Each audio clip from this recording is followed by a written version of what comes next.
염소의 고환 이식 수술을 시작으로 1918년에 이제 어린 숫 양의 고환을 늙은 숫 양에 이식하는 실험을 했습니다.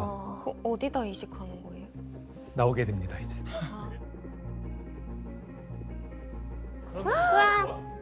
너무 징그럽다. 와. 네, 사진은 이제 보르노프의 양 고환 수술 모습입니다. 근데 보통 일이 아닐 텐데 저 때 당시에 저렇게 세포 하나하나를 이식한다는 게 수술 결과가 어땠을 것 같습니까? 성공한 거 아니에요?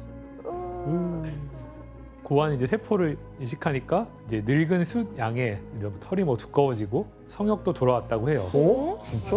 그럴 수가 있나? 너무 신기하다. 한마디로 그냥 회춘한 것처럼 보였다고 합니다. 이후에 이제 보르노프는 이제 수장뿐만이 아니라 다른 동물들에까지 한 120번 정도의 실험을 거치면서 이제 고환과 노화의 관계성에 대해서 이제 점차 더 확신을 더해갔다고 합니다. 고환 전문가가 됐겠다. 그렇죠. 예. 그래서 이제 마침내 보르노프는 이제 인간에게도 실험을 적용하기로 합니다. 자, 그렇다면 보르노프는 인간에게 어떻게 회춘 실험을 했을까요? 같은 방법 아닐까요? 고환 이식을. 근데 어린 고환이 필요하잖아요. 그렇죠. 예. 그걸 누가 떼줘요? 그러니까 그렇죠. 사람은 아니겠죠. 동물 거를 쓴다고요? 네, 동물 걸 썼다고 합니다. 아 그래도 남의 거 고환 달고 살고 싶진 않아요. 동물의 것을 인간한테 이식하면은 안 되지 그게 않나? 부작용이 있을 수밖에 없잖아요. 당연하지. 그럴 것 같았어요. 예. 보르노프 생각에는 이제 가장 인간과 비슷한 영장류인 이제 원숭이 고환을 사용해서 회춘 실험을 하기로 결정을 합니다. 인간한테. 감히 단언컨대 원숭이는 강인한 신체와 질 좋은 장기를 가지고 있으며 인간이 선천적 및 후천적으로 고통받는 주요 부위의 결함으로부터 자유롭기 때문에 인간보다 우수하다고 할 수 있다. 인간답지 않은 인간이지 회춘한다 해도. 잘못된 사상에 빠져 있는 것 같아요. 네. 이에 보르노프는 어린 원숭이의 고환을 얇게 썰어서 환자의 고환에 꿰매는 방법을 시도했습니다. 와. 얇게 썰어요? 보고 싶지 않은 그림일 것 정말. 같은데. 짜증난다 진짜. 아. 저 동물 학대다 완전. 제가 자, 이거는 이제 원숭이를 수술 중인 보르노프와 조수의 모습을 그린 그림입니다. 이제 보르노프는 수술 효과로 이제 성욕이 향상되거나 더 나은 기억력을 가지게 되거나 더 오래 일할 수 있는 능력, 더 이상 안경이 필요하지 않게 될 가능성, 수명 연장 등을 주장했다고 해요. 교수님 그럼 수술 후에는 회춘 효과가 확실히 있었나요? 진짜. 자, 과연 어땠을지 이제 실제 수술한 사람들의 이제 수술 결과를 볼 수가 있다고 합니다. 네. 한번 보겠습니다. 너무 끔찍하다. 네, 이 남자는 이제 73세로 병원에 있었던 노인입니다. 자, 그럼 이제 보르노프의 수술을 받은 지 1년 후 지난 사진을 한번 볼까요? 젊어진 것 같은데요? 네, 어때요? 젊어진 것 같죠? 그냥 살이 좀 붙으신 것 같은데요? 아니 근데 뭔가 전체적으로 좀 사람이 보기 좋아졌는데? 얼굴 살이 붙으셨어요. 다른 사진도 좀 있다고 하는데요. 그래, 여러 비교군을 봐야지. 사진의 남성은 이제 74세라고 합니다. 오? 진짜? 저건 말도 안 잠깐만. 되는 수준인데요? 이 사진은 이제 76세의 모습이라고 하는데요. 아니 옛날 어떠 젊을 보입니까? 시절 같아요. 뭐야, 저 정도 효과가 있었다고요? 이거는 대박 났겠는데? 네, 회춘 수술의 결과가 이제 공개되고 사람들이 이제 엄청난 관심을 보였다고 합니다. 네. 사기야 사기. 와, 뭐야? 아니 잠깐만 이거 진짜 궁금해지는데? 효과가 있네. 그래서 그때 당시에 얼만큼 인기가 많냐면 이 1920년대 프랑스 합창 단원의 1년 이제 연봉이라 그러죠. 1년 연봉 정도의 수술 비용이 들었는데 이거 하는데 그럼에도 불구하고 그때 당시에 뭐 전 세계적으로도 1,000명이 넘는 수천 명의 사람들이 이런 수술을 받았다고 합니다. 이야, 많이 받았네요. 네네. 이 당시에 이제 보르노프 회춘 수술의 인기를 짐작해 볼 수 있는 만평이 있다고 합니다. 한번 보시죠.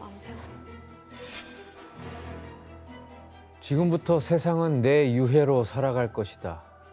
내 모피를 가진 여자 그리고 남자. 아 악당들. 원숭이가 하는 얘기죠? 네, 들어보니까 어떻습니까? 불쌍해.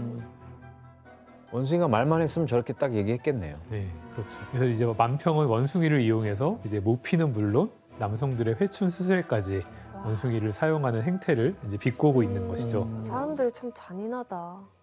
이렇게 환자들이 많아지자 보로노프는 수요를 맞추기 위해서 성 하나를 사서 이것을 만들었다는데요. 에이, 그럼 뻔하지 뭐. 네. 너무 뻔한데요? 네, 원숭이를 키우는 공간을 만들었겠죠. 데르트. 네, 맞습니다. 보르노프는 이제 수술이 인기를 얻자 수술 재료인 이제 원숭이 고안 공급이 중요해져서 프랑스와 이탈리아 국경으로 이어지는 그리말디에 이제 원숭이 우리를 만들고 이제 아프리카에서 원숭이를 공수했다고 합니다. 저렇게까지 해야 되냐 진짜. 원숭이를 번식시키고 막 이렇게 했나 보다, 저 아이. 응, 아, 인간 혐오 온다. 인간의 욕망이. 진짜. 그게 말이 되냐고요. 바로 장기 이식이었습니다. 노화로 인해서 이제 늙고 병든 장기를 이제 젊은 새 장기로 갈아 끼우면은 이제 건강하고 더 오래 살 수 있지 않을까 이렇게 생각을 한 거죠. 자, 이런 장기 이식 연구에 앞장선 사람은 이제 오늘날 이식학의 아버지라고 불리는 이제 소련의 외과 의사 블라드미르 데미코프였습니다. 데미코프는 이제 인간의 장기 의식에 대한 가능성을 탐구하고자 1937년 이제 세계 최초로 인공 심장을 만들어보는 일을 했다고 합니다. 그리고 이제 1940년대부터는 동물들끼리 장기 이식 실험을 시도해보는 거죠. 그래서 이제 심장, 폐, 이식 등의 수술을 동물들한테 해서 성공을 시킨 소련의 천재 의사라고 합니다. 아, 더 무서운데? 이건 무섭다. 그리고 이제 이 천재 의사는 이제 장기 이식 연구의 일환으로요, 악마의 실험이라고 불리는 새로운 도전을 하게 됩니다.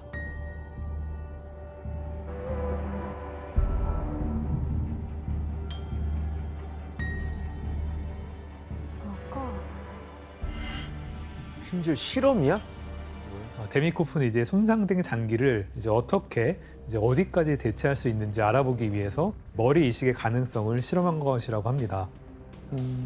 그래서 이제 앞다리가 달린 작은 개의 머리를 큰 개에 이식시켜서 이제 머리가 2개 달린 개 수십 마리를 이제 만든 거죠. 너무 충격적이다.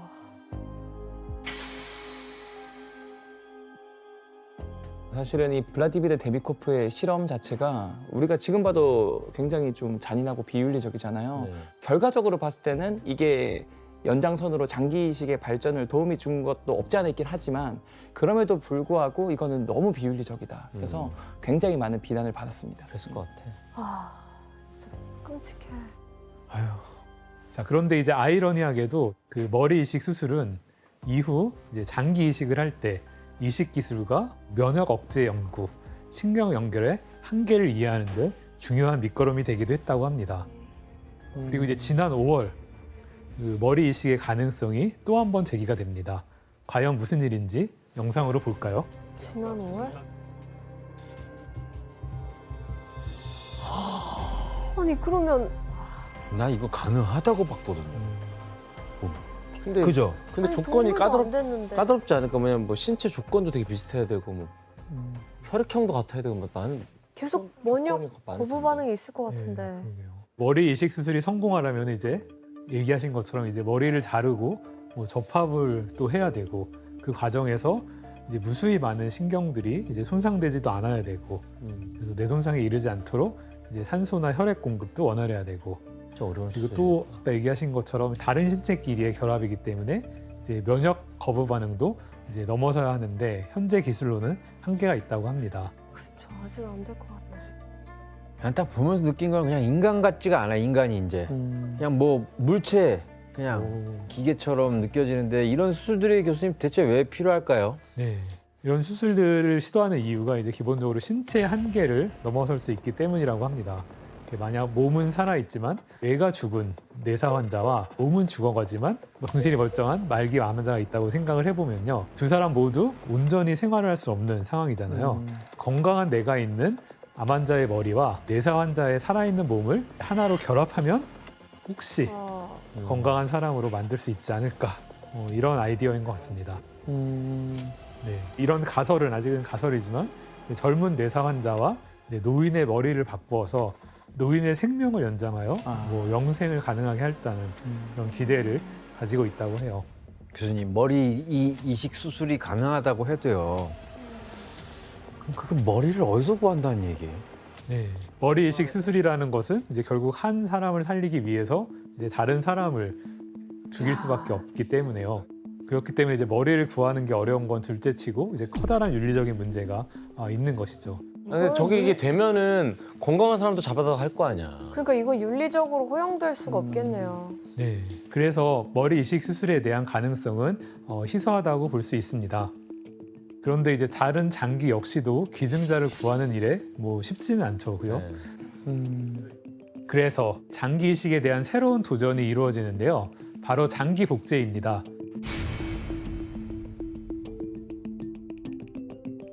사람과 이제 장기 크기와 구조가 이제 가장 비슷해서 이제 대체 장기로 사용되는 동물은 이제 바로 돼지입니다. 돼지는 또 다태동물이라서요. 장기의 대량 생산이 가능하고 임신 기간도 인간의 이제 3분의 1밖에 안 되기 때문에 인간에 비해서 빠르게 장기를 얻어낼 수 있다고 합니다. 게다가 이제 오래전부터 인간에게 식용으로 사용됐기 때문에 이제 장기 적출에 대한 윤리적인 논란도 약한 편입니다. 그렇구나. 돼지는 또 우리가 이미 먹고 있어서. 하지만 이제 문제는 좀 남아 있는데요. 인간과 돼지가 이제 종이 다르기 때문에 장기를 이식했을 경우에 네. 면역 거부 반응이 일어날 수밖에 없습니다. 그래서 이제 필요한 기술이 바로 이제 유전자 가위 기술입니다. 엑소쌤, 유전자 가위 어떤 기술이죠? 이제 유전자 가위 기술이 뭐냐면 우리 몸에 돌연변이가 생긴 DNA를 싹둑 잘라서 올바른 DNA를 넣어줄 수 있어요. 그럼 쉽게 생각하면 돼지도 우리 몸에 거부 반응을 일으키는 유전자가 있다면 그걸 잘라내고 사람 유전자를 넣어줄 수 있어요. 근데 이게 윤리적인 문제가 될 수 있는 게 뭐 스파이더맨을 만들 수도 있고 헐크를 만들 수 있고 그러니까 이게 다 금지가 됐지만 특정 유전 질환에 대해서만 이제 적용이 가능하게끔 하고 있고. 유전병들에 대해서. 스파이더맨의 오프닝 장면이잖아요. 맞아요. DNA가 막 그거 정확합니다. 네. 이야. 어떤 부분이 하나 딱 들어오는 거. 그런데 최근에는 이제 돼지를 활용해서 새로운 방식으로 장기 복제법을 연구하고 있다고 합니다. 바로 돼지의 장기를 이제 그대로 사용하는 것이 아니라요. 돼지에게서 인간의 장기를 얻는 방법이에요. 자, 여러분들의 생각에는 이제 어떤 방법이 가능할 것 같습니까? 돼지에서 인간의 장기를 얻을 수가 있을까요? 돼지 몸에서 인간의 장기를 키워내요. 네네, 맞아요. 어떻게? 바로 돼지의 몸 안에서 이제 인간의 장기를 성장시키는 방법인데요. 돼지의 정자와 난자가 만나서 생긴 수정란에 유전자 가위 기술로 특정 장기 발달에 꼭 필요한 유전자를 제거를 하는 거죠. 그다음에 이제 그 수정란에 인간의 줄기세포를 주입하는 방식입니다. 줄기세포는 아시다시피 이렇게 어떤 장기나 조직으로도 변할 수 있는 세포잖아요. 그래서 이제 필요한 장기로 자랄 수가 있습니다. 이후 이 수정란은 이제 배아가 됩니다. 그리고 이 배아를 돼지에게 이식을 하면은 이 돼지 배아는 이 특정 장기만 사람 세포로 구성된 채로 대리모 돼지 몸 안에서 자라게 되는 거죠. 참 고마운 동물이네 돼지는. 네, 이런 실험 과정을 거쳐가지고 이제 2023년 이제 중국의 광저우에서 돼지의 몸에서 이제 사람의 신장을 길러내는데 성공했다고 합니다. 네, 자, 사진은 한 25일에서 28일 정도 된 돼지의 배아입니다. 그리고 네모 부분이 바로 사람의 신장이라고 볼 수 있는 것이죠. 와. 이 신장의 한 50에서 60%가 인간 세포로 대부분 구성되어 있고요. 나머지 부분은 돼지 세포로 이루어져 있다고 합니다. 그럼 그 이종 면역 거부 반응이 확실히 덜 하겠네요. 네, 그래서 이제 돼지 체내에서는 이게 잘 자라, 면역의 거부 반응이 일어나지 않고 체내에서는 잘 자라고 있다고 합니다. 하지만 이제 이 방법은 이제 생명윤리에 어긋날 뿐더러 이제 인간과 동물의 경계가 모호해진다는 문제가 있어요. 그렇죠. 네. 그다음에 이제 또 돼지 바이러스가 인간에게로 이제 옮겨갈 가능성도 있잖아요. 그래서 새로운 질병이 발생할 가능성도 있다고 합니다. 때문에 이제 상용화에 또 한 번의 논란의 여지가 남아 있다고 볼 수 있습니다. 박쥐한테서 코로나가 왔듯이 네, 그럴 수 맞습니다. 있겠네. 이처럼 인간은 수명 연장의 길을 이제 개척해 나가고 있습니다. 자, 그런데 이제 노화에 관련된 연구가 이제 크게 진일보하는 사건이 일어나게 됩니다. 1980년대 호주의 과학자 엘리자베스 블랙번이라는 사람이 노화의 비밀을 풀 열쇠를 발견했습니다. 이후 시간이 흐르면서 더욱더 큰 가치를 인정받아서 2009년에 엘리자베스 블랙번이 노벨 생리학상까지 수상하게 됩니다. 뭐야? 그건 바로 이제 텔로미어라는 건데요.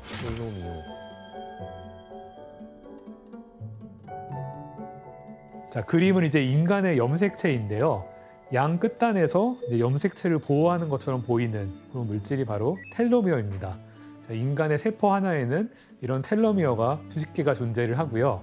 세포가 성장하거나 재생할 때 텔로미어가 손상되면서 짧아지게 된다고 합니다. 자, 이 과정을 이제 여러 번 거치면서 텔로미어의 길이가 이제 많이 줄어들게 되면요. 염색체의 안전성이 붕괴가 돼서 세포는 더 이상 분열하지 못하고 이제 늙어서 죽게 되는 거죠. 자, 그럼 피부나 재생 세포들이 재생하지 못해서 이제 여기에 인간 역시 늙게 되는 거고요. 이 말은 곧 이제 텔로미어의 길이가 줄어들지 않고 보호할 수 있다면은 노화를 막을 수 있는 것은 아닌지 뭐 이런 생각을 하게 된 거죠. 엑소 선생님, 이 세포는 몇 번까지 이게 뭐 분열이 가능합니까? 예전에 이 세포 생물학자들이 예상하기로는 무한히 분열할 줄 알았는데 네. 한 세포는 50에서 60번 분열하면 세포가 늙어버린다. 그래서 이런 헤이플릭 한계라는 용어도 있어요. 혹시 그러면 늙지 않으려면 이 텔로미어의 길이가 짧아지는 거를 어떻게든 막아야겠어요. 네, 규현 씨 예측이 정확합니다. 이제 그럼 그 방법을 화면으로 한번 살펴볼까요? 어떻게 안 짧게 만들 수 있지? 네. 규칙적이고 이제 충분한 수면 시간을 확보하고 뭐 블루베리, 자몽, 아몬드, 콩 같은 뭐 세포 재생에 도움이 되는 음식들 이런 것들을 섭취하는 게 중요하다고 합니다. 또한 금연과 금주를 지키고 체력 향상을 위해서 규칙적인 신체 활동을 하는 등뭐 이런 것들을 제안하고 있습니다. 뻔한 얘기 이미 우리가 다 알고 있었던 거네요. 뻔한 텔로미어란 얘기예요. 단어만 몰랐고. 그래 이거. 근데 저 도표만 보면 전 텔로미어가 없겠는데요. 되게 짧게 써요. 그러니까 엄청 부모님한테 감사하셔야 되는 게 타고난 텔로미어가 두꺼웠었던 것 같아요. 그래서 그런가? 동안을 유지하시고. 윤소희 씨, 이런 방법들이 실질적으로 얼마나 효과가 있어요? 어떤 사례가 있는데 사진을 한번 볼까요? 네. 아니 저렇게 살고 안 건강하면 그게 문제지. 이제 일란성 쌍둥이의 사례인데요. 빌 같은 경우는 분자생물학자라서 텔로미어에 관심이 많아서 마라톤도 하고 뭐 채소 위주의 식단 섭취하고 이러면서 관리를 꾸준히 열심히 했고요. 릭 같은 경우에는 패스트푸드 먹고 운동을 하나도 하지 않았다고 해요. 이 두 분이 이제 66세일 때 텔로미어 나이를 보니까 빌 같은 경우는 41.5세였고 릭 같은 경우는 70세가 나와요. 두 분 차이 한 29세 정도의 나이 차이가 생기는데 근데 외적으로도 그렇게 보여요. 네, 외적으로도 보이죠. 그래서 아무래도 이런 후천적인 노력으로 그런 것들이 이제 반할 수 있다라는 걸 보여주는 사례인 거죠. 아, 근데 뭐 교수님 텔로미어 길이를 줄이는 거 말고 네. 예를 뭐 뭐 두껍게 하든지 늘리는 방법은 없습니까? 네, 그래서 이제 과학자들은 이제 그 해답을 텔로미어를 이제 영원히 복구할 수 있는 한 동물이 있습니다. 그 동물로부터 해답을 구하고 있습니다. 이제 무슨 동물일까요? 가재 아니에요? 가재. 네, 바닷가재 랍스터입니다. 가재가 어떻게 이거를 랍스터는 그러면 안 늙는다는 거예요? 네, 랍스터의 세포에는 텔로머레이즈라는 효소가 있는데요. 이 효소가 이 텔로미어를 복구시키는 역할을 합니다. 그래서 과학자들이 이제 텔로머레이즈 덕분에 랍스터가 텔로미어의 길이를 유지할 수 있고 생물학적으로 영생이 가능한 동물이라고 보고 있습니다. 야 랍스터 멸종되는 거 아니야? 보호 지정 동물을 해가지고 못 먹게 다. 네, 그렇습니다. 랍스터의 이런 특징 때문에 이제 과학자들은 랍스터의 텔로미어와 텔로머레이즈를 인간에게 활용할 방법을 이제 연구 중입니다. 그럼 랍스터는 평균 수명이 엄청 길겠네요? 길다고 들었어. 네, 랍스터가 영생한다라는 동물로 알려져 있지만 그럼에도 불구하고 죽는 이유는 사람이 잡아먹어서 그리고 탈피하다가 스트레스 받아서. 아 진짜. 예, 지금까지는 어떻게 보면 무모하다고도 볼 수 있는 죽지 않고 늙지 않으려고 하는 인간의 욕망에 대한 이제 역사를 이제 알아봤습니다.